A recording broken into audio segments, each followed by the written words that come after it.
Hi എല്ലാവർക്കും നമസ്കാരം. ഐഷു സ്റ്റൈമി കിച്ചണിലേക്ക് സ്വാഗതം. ഇന്ന് ഞാൻ കക്ക ഉലർത്തിയതാണ് ഉണ്ടാക്കുന്നത്. കക്ക എന്ന് പറയും, എരുന്ത് എന്ന് പറയും. അപ്പോൾ നല്ല ടേസ്റ്റി ആയിട്ട് നമുക്ക് കക്കൻ്റെ ഉലർത്തിയത് ഉണ്ടാക്കാം. 250 ഗ്രാം കക്ക ഇറച്ചി മാത്രമാണ് ഞാൻ എടുത്തത്. ഇത് നന്നായിട്ട് വെള്ളത്തിൽ കഴുകി ഊറ്റിയെടുത്തതാണ്. പൂഴിയൊക്കെ ഉണ്ടാവും, അപ്പോൾ നമ്മളത് കളയാൻ വേണ്ടിയിട്ട് അങ്ങ് നന്നായിട്ട് ഊറ്റണം.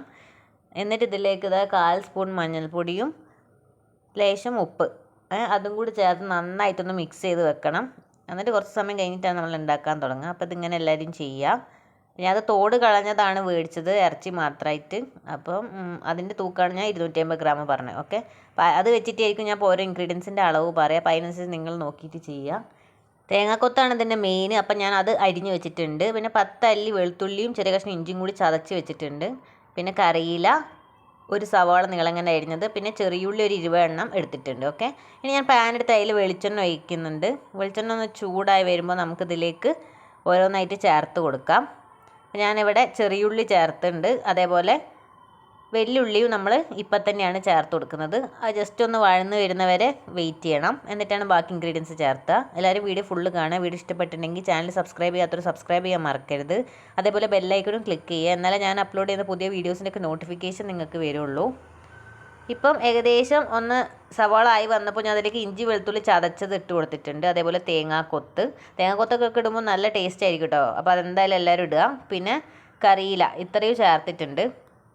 പിന്നെ ഇതിലേക്ക് നിങ്ങൾക്ക് 2 പച്ചമുളക് ചീന്തി ഇടുകയും ചെയ്യാം. ഞാൻ എന്താ പറയുക, മുളക് പൊടി ചേർത്തുന്നുണ്ട്, അതുപോലെ കുരുമുളകും ഒക്കെ ചേർത്തുന്നത് കൊണ്ടാണ് അത് ഇടാത്തത്. നിങ്ങൾക്ക് അതും കൂടി ഇടാം. അപ്പം ഞാൻ ലേശം ഉപ്പ് ചേർത്തിട്ടുണ്ട്. ഈ ഒരു മിക്സിലേക്കുള്ള ഉപ്പ് മാത്രമാണ്. എരുതിലേക്ക് നമ്മൾ നേരത്തെ മിക്സ് ചെയ്ത് വെച്ചിട്ടുണ്ടല്ലോ, അപ്പം അതിനനുസരിച്ച് ഉപ്പ് ചേർക്കുക. ഇനി 1/4 സ്പൂൺ മഞ്ഞൾപ്പൊടി, 1/2 സ്പൂണോളം മുളക് പൊടി ചേർക്കുക. പിന്നെ നമുക്ക് വേണ്ടത് മല്ലിപ്പൊടിയാണ്. മല്ലിപ്പൊടിയും ഇതേപോലെ ഒരു 1/2 സ്പൂൺ ചേർത്തുക. ഗരം മസാല വേണം, അത് 1 സ്പൂണ് ചേർത്തുക. ഓക്കെ, ഇത്രയൊക്കെ ചേർത്ത് ഒന്ന് നമ്മൾ വഴറ്റിയെടുക്കണം. ഇതിൻ്റെ ആ പച്ചമണം വിടുന്നവരെ ഒന്നൊന്ന് വഴറ്റിയെടുക്കണം. ലോ ഫ്ലെയിമിലിട്ടിട്ട് ചെയ്യുക, അല്ലെങ്കിൽ കരിഞ്ഞു പോവും. ഒരുപാട് വെറൈറ്റി മലബാർ സൈഡിലുള്ള ഡിഷസൊക്കെ ഞാൻ ചെയ്തിട്ട് വീഡിയോ ചാനലിൽ അപ്ലോഡ് ചെയ്തിട്ടുണ്ട്. അപ്പോൾ എല്ലാവരും എന്തായാലും അതൊക്കെ കണ്ടിട്ട് ഓരോ റെസിപ്പീസും ട്രൈ ചെയ്യുക. ഓക്കെ, ഇപ്പം ഞാൻ ഇതിലേക്ക് ഇനി കക്ക ഇട്ട് കൊടുക്കുകയാണ്. നമ്മുടെ നാട്ടിലൊക്കെ ഇത് എരുന്ത് എന്നാണ് പറയുക, ചില സ്ഥലത്ത് കക്ക എന്നും പറയും. അപ്പോൾ നന്നായിട്ട് തന്നെ കഴുകണുണ്ടോ, അല്ലെങ്കിൽ ആ പൂഴി കാരണം നമുക്ക് ആ ടേസ്റ്റ് കിട്ടില്ല. ഓക്കെ, ഇപ്പോൾ ഇത് നന്നായിട്ടൊന്ന് വഴറ്റിയെടുക്കണം. അപ്പോൾ ഇത് ചേർത്ത് മിക്സ് ചെയ്തിട്ട് ഒന്ന് അടച്ച് വേവിക്കണം.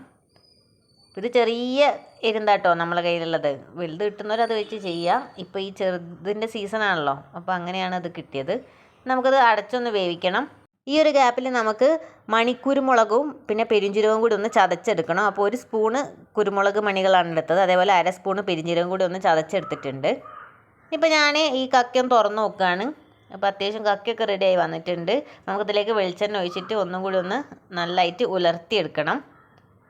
വെളിച്ചെണ്ണ ചേർത്തതിന് ശേഷം നമുക്കിതിലേക്ക് നേരത്തെ നമ്മൾ ആ ചതച്ച് വെച്ച പെരുംജീരകവും പിന്നെ ആ കുരുമുളകിൻ്റെ മണിയും കൂടി ചതച്ച് വെച്ചതാണ് ഇട്ട് കൊടുത്തത്. ഓക്കെ, അതും കൂടി ചേർത്ത് നന്നായിട്ടൊന്ന് മിക്സ് ചെയ്യാം. നന്നായിട്ട് ഉലർത്തിയെടുക്കണം. കരിയില ഇട്ട് കൊടുക്കുക. അപ്പം ഞാനിവിടെ ഒരു 2 തണ്ട് കരിയില ഇട്ടിട്ടുണ്ട്. വെളിച്ചെണ്ണ ഒക്കെ വേണ്ടവർ ഇനി ഒഴിക്കട്ടോ. ഓക്കെ, എന്നാൽ നല്ല ടേസ്റ്റ് കൂടും ഉലർത്തിയെടുക്കുമ്പോൾ. അപ്പോൾ ഇതിങ്ങനെ നന്നായിട്ട് മിക്സ് ചെയ്ത് ഒന്നും കൂടി ഒന്ന് നമുക്ക് അടച്ച് വേവിക്കണം. പിന്നെ കുരുമുളക് വേണ്ടവർ ഇനിയും ചേർത്തട്ടോ. എരിവ് കൂടുതൽ വേണ്ടവർ, അല്ലാത്തവർ ഇത്ര ചേർത്താൽ മതി. ഇപ്പോൾ ഞാൻ തുറന്നു വെച്ചിട്ടുണ്ട്. അപ്പം നമ്മളെ കക്ക ഇറച്ചി ഉലർത്തിയത് റെഡി ആയിട്ടുണ്ട്. എല്ലാവരും എന്തായാലും ട്രൈ ചെയ്യുക. അടുത്ത വീഡിയോയിൽ കാണാം. താങ്ക്